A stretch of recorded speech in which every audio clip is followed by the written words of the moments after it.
सच्चिदानन्दरूपाय विश्वोत्पत्त्यादिहेतवे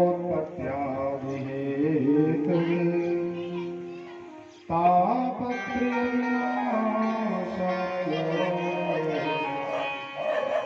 श्रीकृष्णाय नमः। सच्चिदानंद स्वरूप परमात्मा इस संसार का सृजन पालन और संहार के हेतु त्रिविध पापों को विनष्ट करने वाले श्री बालकृष्ण भगवान के पाद पद्मों में हम सब बारंबार प्रणिपात करते हैं। महात्मा श्री सुखदेव स्वामी राजर्षि परीक्षित दिव्य शुक्ताल क्षेत्र गंगा मैया का पावन पुण्य है। गंगा मां ज्ञान की पराकाष्ठा है। ज्ञान का आश्रय लेकर के महात्मा लोग समीभूत हैं। 88,000 महात्मा पहुंचे हुए संत प्रमुख श्रोता के रूप में आचार्य परीक्षित जी महाराज और वक्ता का काम महात्मा सुखदेव स्वामी का। विराट नारायण भगवान के स्वरूप का दर्शन हमने विगत दिवस किया। महात्मा परीक्षित का जीवन देखा।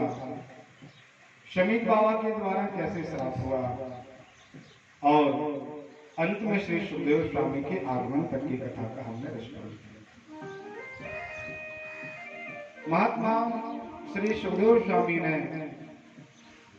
परीक्षित के लिए समझाया, राजन जिता समोचित संगोचित श्वासो जितेंद्रियाः।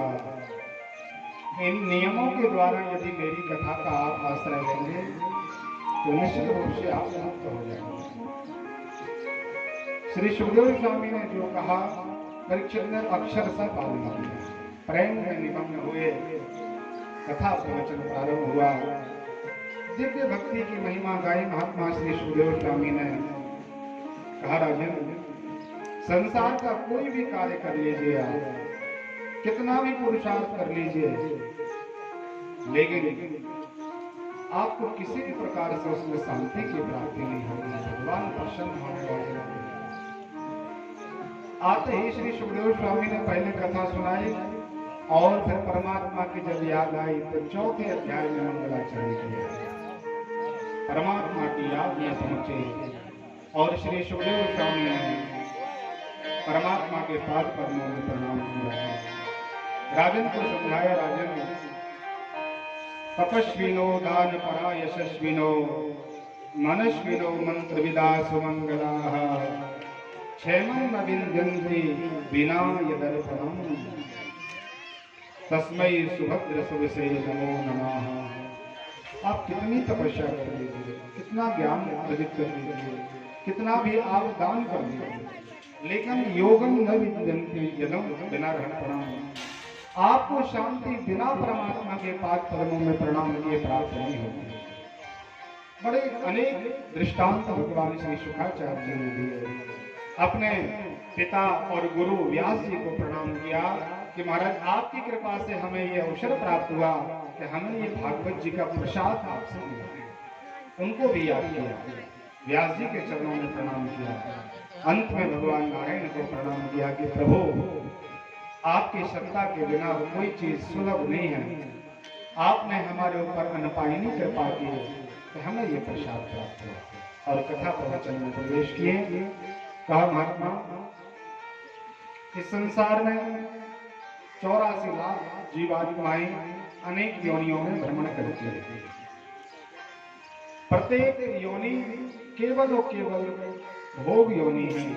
आपने जो शुभ अशुभ कर्म किए हैं उसका आपको फल प्राप्त हो रहा है और धीरे धीरे आप उसको काटते जाते हैं। लेकिन मनुष्य योनि, भोग योनि और कर्म योनि दोनों है।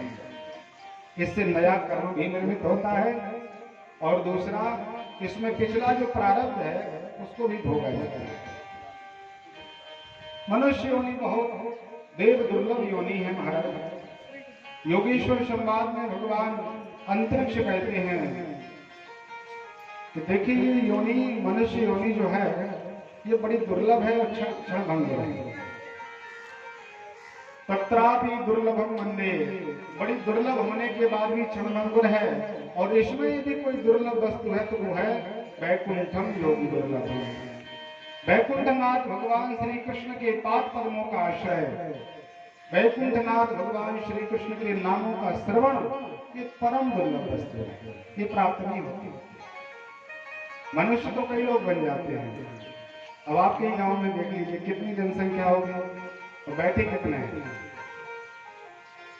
तात्पर्य ये है मनुष्य तो सब हो जाते हैं, बन जाते हैं, लेकिन महाराज उसका लाभ कौन ले पा रहा है, ये बहुत बड़ी बात है। 17 भी दुर्लभ मंदिर, हम यहाँ बैठे, ये बड़ी दुर्लभ वस्तु है। ये कोई मनोरंजन का साधन नहीं है कि आप यहाँ मनोरंजन के लिए बैठे हैं। अनंत भगवान की कृपा, और लिखा है भाग्योदयेन बहुजन्म समर्जितेन सत्संगमं च लभते पुरुषो यदा। सत्संग का आश्रय महाराज अनंत जन्मों का पुण्य जब संग्रहित होता है तब ये लाभ मिलता है। नाना प्रकार की योनियां तो कर्म योनियां, भोग योनियां हैं। मनुष्य देह में उनको मनुष्यता, मानवता के साथ भगवान का आश्रय लेते हैं। एक बहुत बड़ा प्लेटफॉर्म है, जैसे रेलवे का प्लेटफॉर्म होता है, आप स्वतंत्र रहते हैं कहाँ की टिकट चाहिए आपको। टिकट देने वाला आपके ऊपर प्रेशर नहीं करता कि महाराज आपको तो अमुक स्थान का ही टिकट देंगे हम।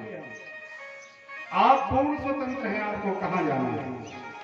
आपके पास उसका द्रव्य हो, आप उसको प्रदान करें, तत्काल आपको टिकट प्राप्त हो। ऐसे ही जो हमारा ये समुदाय उपस्थित है, ये मनुष्य जो योनि है, ये बहुत बड़ा एक प्लेटफॉर्म समझ लीजिए, और यहाँ की हर जगह जाने की टिकट अपन को मिलने वाली है। आप कहाँ जाना चाहते हैं, वाराणसी बाबा विश्वनाथ का दर्शन करने की इच्छा है तो टिकट प्राप्त हो जाएगी। आपको यदि भगवान नारायण के पास जाना है तो तत्काल रिजर्वेशन क्लियर है। और महाराज यदि आप बहुत सावधानी से नहीं रहे तो इसी प्लेटफॉर्म से सोकर कोकर योनियों में भी जाना पड़ता है। अनेक प्रकार की यात्राएं प्रारंभ हो जाती हैं। फिर महाराज एक जन्म नहीं, पुनरपि जन्मम पुनरपि मधुरम पुनरपि जननी जगदीश शयनम, ये लाभ पर बार बार प्राप्त नहीं हो पाता। सुनने में तो लगता है, लेकिन जीवन में उतारने में थोड़ी कठिनाई जाती है। जैसे कोई विद्यार्थी हो और उसकी पढ़ाई चल रही हो, सब बार बार कहते बेटा पढ़ लो, पढ़ लिख के कुछ बन जाओगे, अरे पेपर आने वाले, अच्छी तैयारी करो, बार बार सब कहते हैं। लेकिन संसार के व्यक्तियों को ज्ञान रहता है कि ये पढ़ लेगा बेटा तो आगे चल के सफल हो जाएगा। लेकिन जो विद्यार्थी है उसको लगता है पढ़ लेंगे, क्यों बार बार बोलते हो, तो कितना टाइम तो ढला भी, पूरा 1 वर्ष है, हम तैयारी कर लेंगे, आप लोग चिंता मत करो। और विचार करता है बाद में तैयारी कर लेंगे, करते करते करते वह परीक्षा की घड़ी सामने आ जाती है, तैयारी कुछ रहती नहीं है, तो उसको फिर विचार आता है कि ऐसा कोई हमारी जुगाड़ लग जाए कि ताकि हमें पेपर प्राप्त हो जाए, कोई ऐसा मटेरियल, ऐसा कोई सिलेबस हमें प्राप्त हो जाए ताकि हम उसी को याद कर लें, परीक्षा में पास हो जाए। कोई ज्योतिषी ऐसे मिल जाए जो हमें ऐसे जादू की घूटी पिला दें कि हम महाराज फर्स्ट डिवीजन पास हो जाए, पर बाद में कितना भी आप प्रयास कीजिए आप सफल होने वाले नहीं हैं यदि आपने पहले से तैयारी नहीं की। हम सब भी विद्यार्थी हैं। मनुष्य जीवन केवल और केवल आपकी ये शिक्षा है। प्रत्येक पल, हर घड़ी, हर पल आपकी परीक्षा हो रही महाराज। बड़े सावधानी से ये जीवन निकालना है। आहार, निद्रा, भय, मैथुनश्च, ये 4 वस्तुएं तो अपन अनंत काल से करते आए। खाना पीना कभी रुका नहीं अपना, सोना भी कभी नहीं रुका, भय भी अनंत प्रकार के रहे, और एक प्रकार की प्रजा का उत्पन्न भी अपन ने किया है। हर योनि में कहीं भी गए तो कुछ न कुछ तो ये किया है। केवल इससे अतिरिक्त यदि कोई वस्तु मानव जीवन में है तो वो भगवान का आश्रय है। जिन्होंने मनुष्य देह प्राप्त करके भी गोविंद के एक बार भी नामों का आश्रय नहीं लिया, जिनकी कर्णपटों ने एक बार गोविंद के पावन चरित्रों का आश्रय नहीं लिया, श्रवण नहीं किया, तो लिखा है महाराज जे हरि कथा सुनी नहीं जाना, श्रवण रंग अहि भवन समाना। पर वो मनुष्य नहीं है, हमसे अच्छे तो फिर और जाति वाले और दूसरी योनि वाले। मनुष्य देह में यदि आपकी मानवता है तो भगवान के चरणों में प्रेम है, तब आप मनुष्य हैं। अन्यथा महाराज सूकर कुकर अपन से श्रेष्ठ है, क्योंकि वो तो अपना पापों का प्रक्षालन कर रहे हैं, हम तो अपना पाप और बढ़ाते चले जा रहे हैं। जिनकी जिह्वा गोविंद नाम का आश्रय ले लेती वो दादुर के समान है, लिखा है भागवत जी में। बरसात के समय में मेंढक बोलता है, किसी को प्यारा लगता है कि ये बहुत बोले और बोलते रहे, व्यक्ति विचार करके कब शांत हो जाए। तो श्री सुखदेव स्वामी परीक्षित को कहते हैं, राजन यदि भगवान के नाम के अतिरिक्त आप कुछ भी इस जिह्वा से बोलते हैं तो आप मेंढक से बड़े नहीं हैं, बड़ी सावधानी से सुने। यहाँ तक कि कृपालु जी महाराज तो कहते थे महाराज कि संसार का सबसे बड़ा पाप है कि आप भगवान को भूल गए, और संसार के सबसे बड़ा पुण्य है कि आप परमात्मा की याद में। बड़े आनंद के साथ श्री सुखदेव स्वामी ने महात्मा परीक्षित को कहा, राजन भगवान का आश्रय लीजिए, प्रभु का ध्यान करिए। विराट नारायण भगवान का प्राकट्य भगवान स्वयं प्रफुल्लित हुए। संसार में सर्वत्र जल ही जल था, तो भगवान ने बहुत बड़ा शरीर बनाया, कल श्रवण किया था। भगवान प्रसन्न हुए तो भगवान के नाभि कमल में से एक पुरुष का जन्म हो गया। उस पुरुष ने चारों तरफ देखा तो 4 सिर लग गए महाराज। तो पहला उनका नाम चतुरानन हो गया। अब उन्होंने विचार किया कि हम कहाँ से आए, हमारा नाम क्या है, मेरा काम क्या है, मेरी जन्मभूमि तो कुछ होगी। तो उसी नाभि कमल में महात्मा ब्रह्मा जी ने प्रवेश किया और अनंत काल बीत गए, लेकिन अंत का पता नहीं चला। ब्रह्मा जी घबरा करके पुनः वापिस आए और उसी कमल पर विराजमान हुए। जब बड़े परेशान दिखाई दिए तो भगवान ने 2 अक्षर उनको सुनाए, ताप और पाप। स्पर्श तन्मात्राओं का 16वां और 21वां अक्षर उनको सुनाई दिया। ब्रह्मा जी ने एक किया और उससे शब्द बन गया तप। तब महात्मा को लगा कि हमें तप करना चाहिए, और ओम नमो भगवते वासुदेवाय दिव्य तप में महात्मा ब्रह्मा जी पहुंचे। 1000 वर्ष बीत गए तो भगवान नारायण ने उन्हें साक्षात दर्शन दिया। बोले लक्ष्मी नारायण भगवान की। भगवान का दर्शन पाकर के ब्रह्मा जी बड़े प्रसन्न हुए। कहा, महाराज जी बड़ा आनंद आया, आपने मेरा जन्म किया है, मेरा नाम बताइए, मेरा स्थान बताएं, मुझे क्या आदेश है आपका, हमें आदेश करिए। भगवान ने कहा, आप ब्रह्मा हो और आपको हमने सुंदर ब्रह्मलोक बनाया है, ब्रह्मांड, संपूर्ण ब्रह्मांड के आप अधिपति हैं। आप ब्रह्मा के नाम से पुकारे जाएंगे और मेरा आदेश है कि आप सृष्टि का क्रम प्रारंभ करिए। ब्रह्मा जी ने चरणों में प्रणाम किया गोविंद के कि प्रभु, मैं अभी अभी मेरा जन्म हुआ, मैं बालक हूँ, मैंने कोई पढ़ाई लिखाई नहीं की, और बिना पढ़ाई लिखाई के कोई बहुत बड़ा पद मिल जाए तो व्यक्ति उसका दुरुपयोग करने लगता है कई बार। इसलिए महाराज जी थोड़ी सी शिक्षा तो जरूरी है, कुछ शिक्षा ग्रहण करके मैं कोई पद ग्रहण करूँ तो बहुत अच्छा होगा। कोई भी अपन पद ग्रहण करना चाहे तो उसकी पहले परीक्षा होती है, पहले तो आपको उसकी योग्यता होनी चाहिए, अपनी पढ़ाई हो, फिर पेपर निकालो, तब कहीं वह पद आपको प्राप्त होता है। ऐसे ही ब्रह्मा जी ने कहा, महाराज कुछ तो आप हमें बताइए। तो श्रीमन नारायण भगवान ने ये जो श्रीमद् भागवत की कथा है, ये 4 श्लोकों में ब्रह्मा जी को प्रदान किया। ये जो 18,000 श्लोक हैं, इनको केवल 4 श्लोकों में भगवान नारायण ने ब्रह्मा जी को प्रदान किया और कहा, ब्रह्मा जी अहमेवा शमैवाग्रे नान्यद् सत्परम् पश्यादहं गणेश्चैव यो वशिष्ये तदर्थं यत् प्रतीयेत न प्रतीयेति चात्मनि तद्विद्यात्मनो माया यदा भासो यथाहं भूतानि भूतेषु चावनेषु च प्रतिष्ठान्य प्रतिष्ठान तथा तेषु न तेष्वहम् एतावदेव जिज्ञासं तत्त्वजिज्ञासुनात्मना अन्वयः व्यतिरेकाभ्याम् यदस्यात् सर्वत्र सर्वदा। बहुत पुनीत श्लोक है महाराज।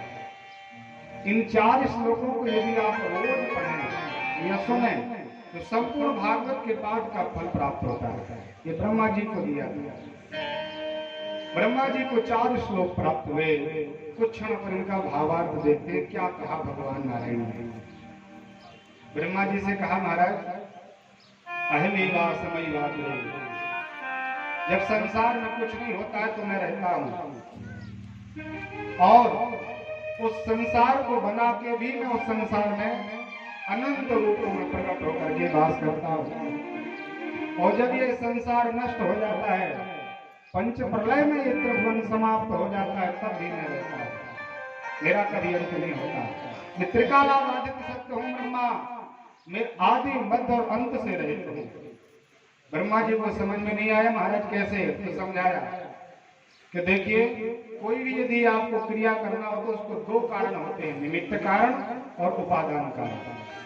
एक कोई उसका निमित्त बनता है और एक उसका उपादान होता है। जैसे हम समझे मिट्टी का यदि घड़ा बनना हो तो उपादान कारक मिट्टी है। मिट्टी के बिना घड़े का निर्माण नहीं होता। उपादान कारण हुआ मिट्टी और निमित्त कारण बन गया कुम्हार। प्रजापति ने अपनी कला के द्वारा और उस कुंभ का निर्माण कर दिया, कुंभकार।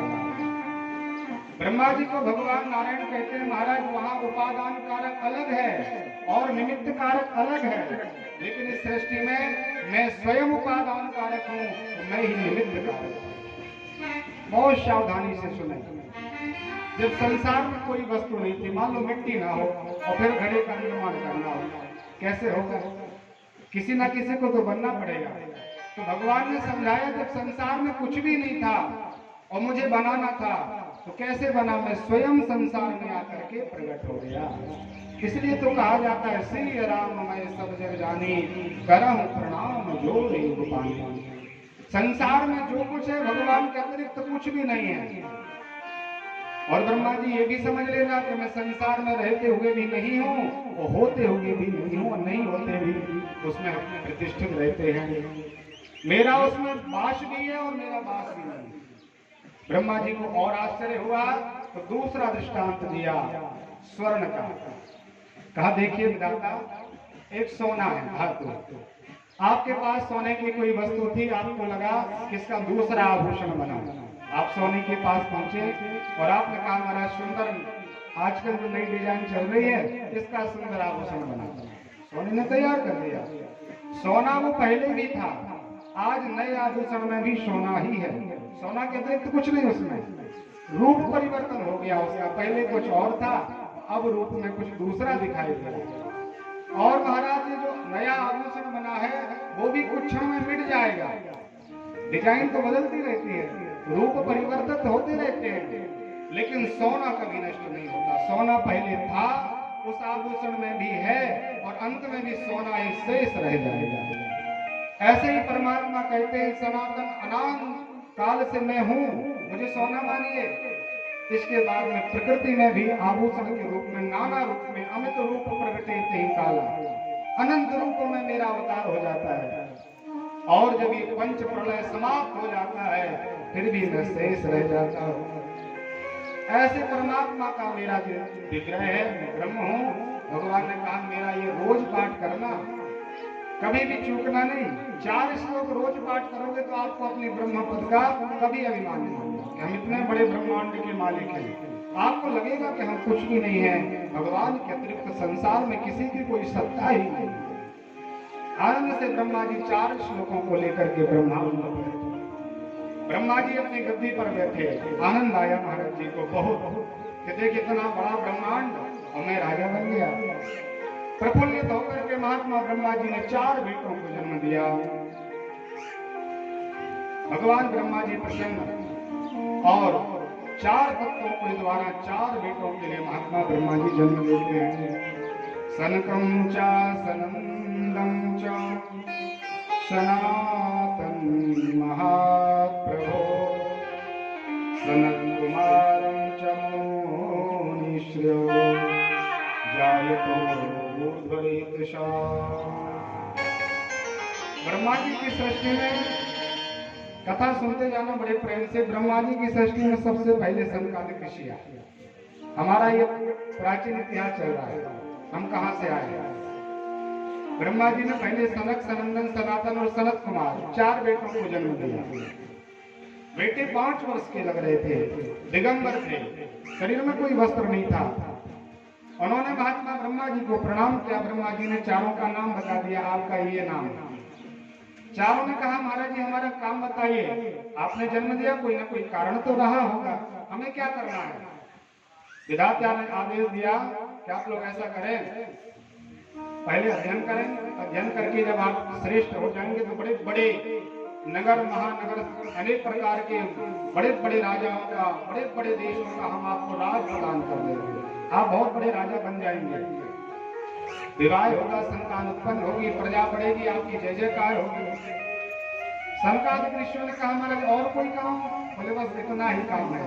तत्काल चारों भाइयों ने अखंड ब्रह्मचर्य का संकल्प ले लिया कि महाराज जन्म लेते ही हम परम ब्रह्मचारी रहेंगे, जाए तो ऊर्ध्वरेतसाः, हम कभी किसी प्रकार से गृहस्थ जीवन में प्रवेश नहीं करेंगे, हम केवल भगवान का आश्रय लेंगे और ओम नमो नारायणाय अष्टाक्षर मंत्र है ये लेकर के ब्रह्मा जी के हाथ से प्रणाम करके चले गए। तो महात्मा को लगा कि देखिए मैंने पुरुषार्थ किया, बेटों का जन्म कराया, उन्होंने हमारी बात नहीं मानी, क्या करें? खिन्न मन नहीं हुए, विचार किया फिर से पुरुषार्थ करना चाहिए, प्रयास हमें बार बार करते रहना चाहिए। महात्मा ब्रह्मा जी को थोड़ा सा क्रोध आया और क्रोध की ही भृंग भावनाओं में से नेत्रों के बीच में से भगवान जाए तो नील लोहित भगवान रुद्र का प्राकट्य हो गया। बोले रुद्रदेव भगवान की। नीले नीले स्वरूप में भगवान रुद्र पधारे। श्री सुखदेव स्वामी कहते हैं, महाराज भगवान शिव और रुद्र में बहुत अंतर है। यहाँ क्या लिखा भागवत जी में? जाए तो नील लोहिता, नील लोहित कोई पुरुष जन्म लिया। तो कई लोगों के अंदर थोड़ा सा संदेह रहता है कि भगवान शिव तो अजन्मा है, शिव अनाम विजय जान, बाबा का कोई माता पिता नहीं। भगवान मृत्युंजय हैं, जिन्होंने मृत्यु पर भी विजय प्राप्त कर ली है। तो भागवत जी में इस कथा में कई लोगों को संदेह हो जाता है कि महाराज यहाँ कहते हैं कि रुद्र भगवान का ब्रह्मा जी के हाथ से जन्म हुआ, तो शिव जी के पिता तो महात्मा ब्रह्मा जी हुए। इसमें श्री सुखदेव स्वामी ने समझाया कि भगवान का स्वरूप है कर्पूर गौरम करुणावतारम संसार सारम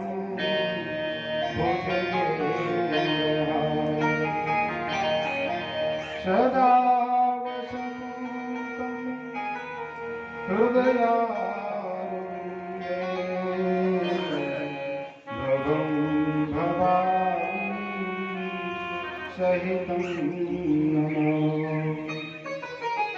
परमात्मा इस संसार के सार है, विचार का संसार सार और कर्पूर के समान भगवान दिव्य सफेद धवल कांति है भगवान शिव की।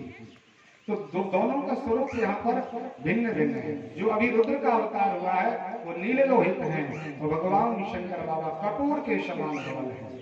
शिव अनादि हैं, रुद्र 11 प्रकार के होते हैं। सनातन धर्म में 11 रुद्रों की कथा आई है। 11 प्रकार के रुद्रों का पूजन आचार्य लोग करते हैं। 12 आदित्य हैं, जैसे एक सूर्य दिखाई दे रहे हैं ऐसे 12 सूर्य हैं। इसी तरह रुद्र भी 11 है, लेकिन भगवान शिव अनादि भिन्न है।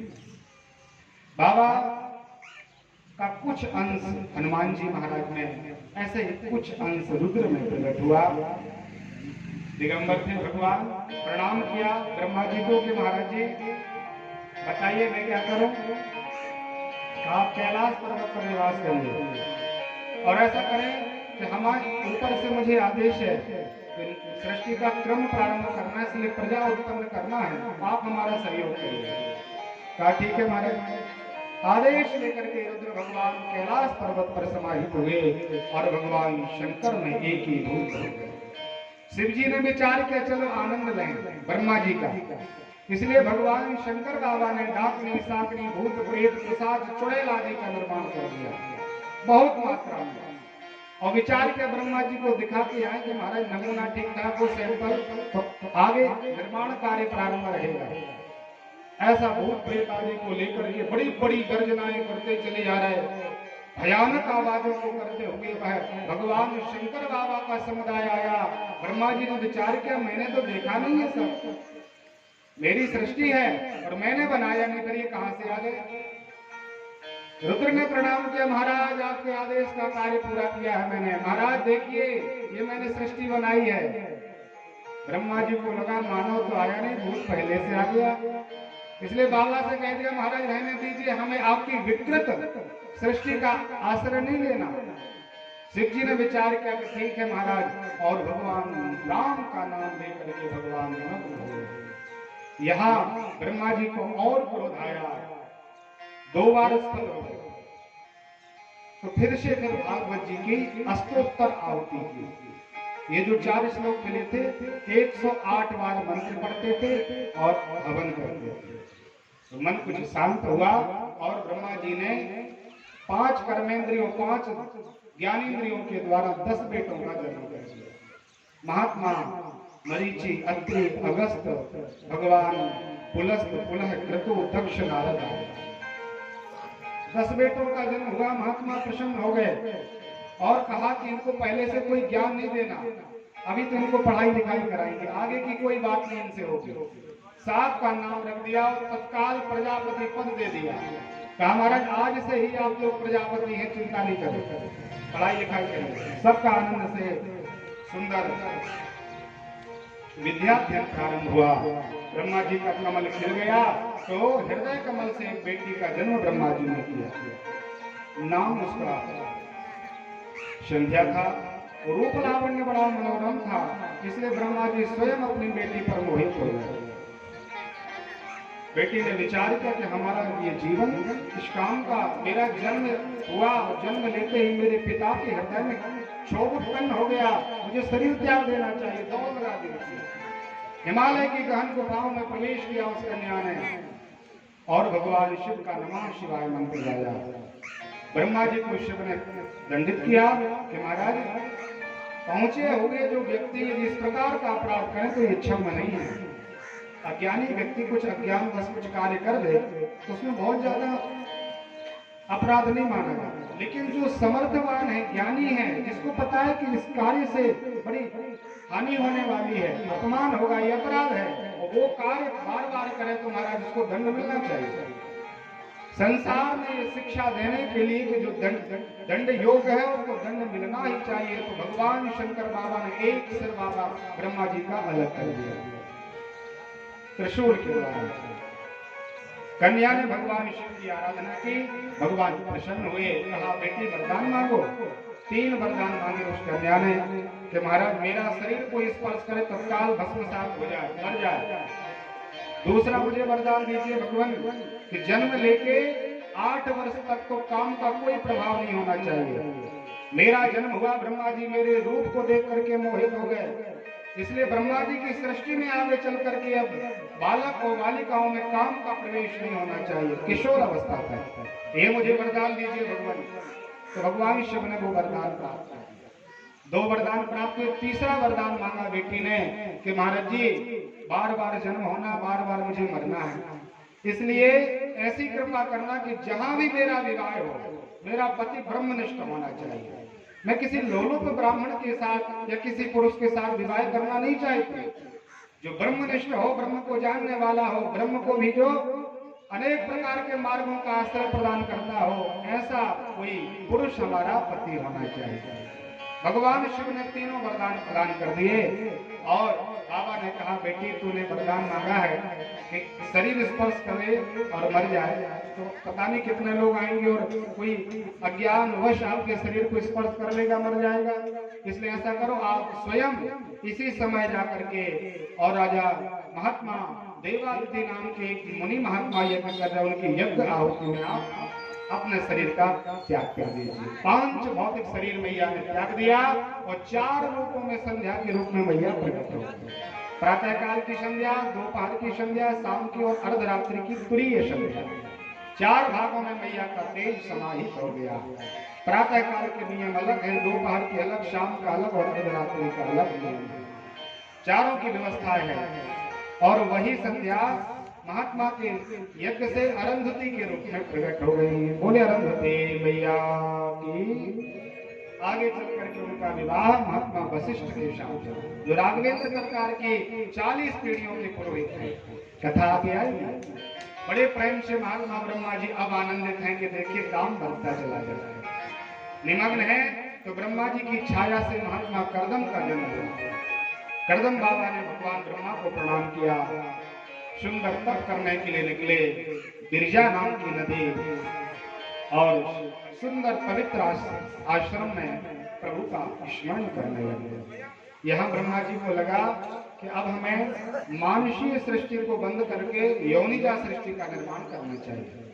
अभी तक ये संकल्प से चल रहा था, मन बनाया बेटा बेटी जन्म ले लिया, लेकिन इन्होंने विचार किया मानसिक धर्म का त्याग करके अब शारीरिक धर्म के द्वारा प्रजा उत्पन्न होनी चाहिए।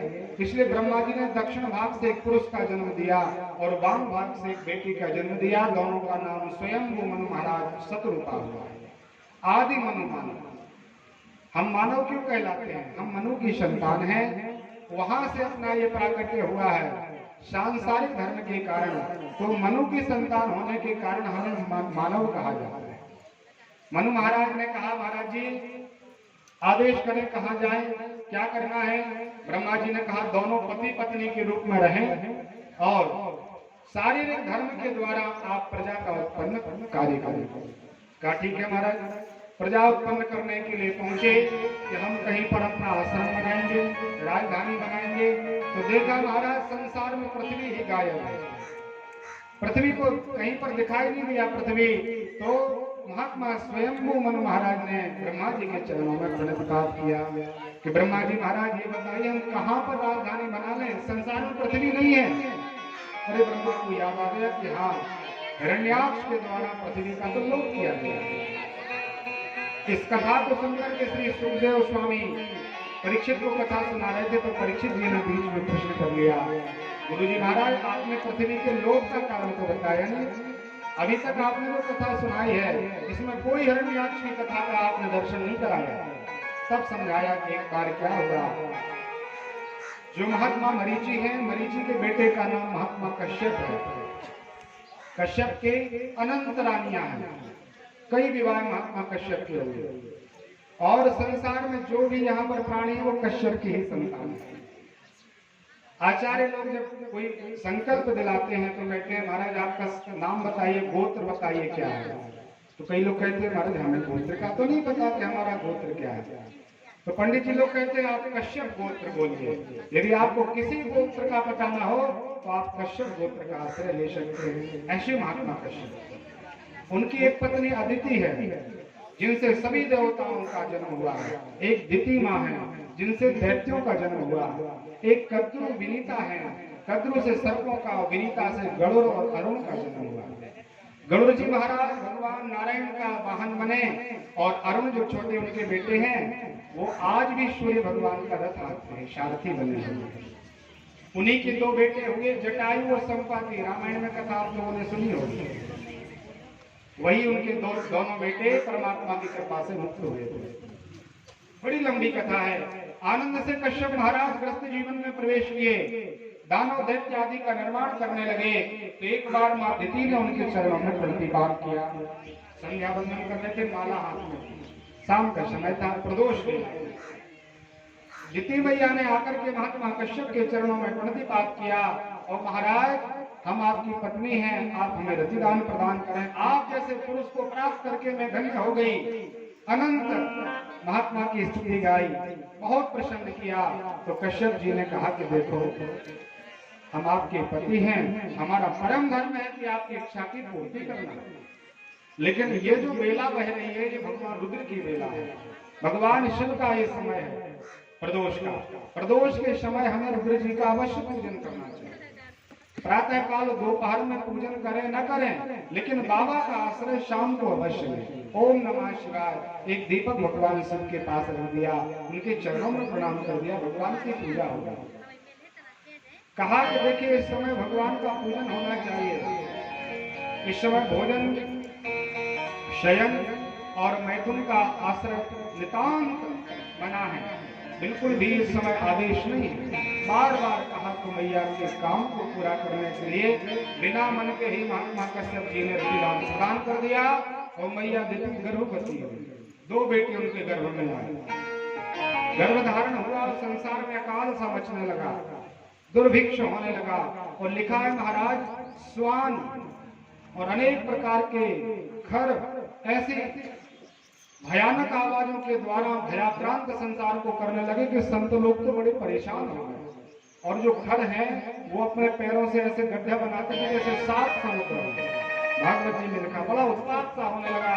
अदिति मैया परेशान हुई कि अब हम क्या करें। तो भगवान शिव के चरण शरण ग्रहण किए, बाबा के चरणों में प्रणाम किया, महाराज कृपा कीजिए।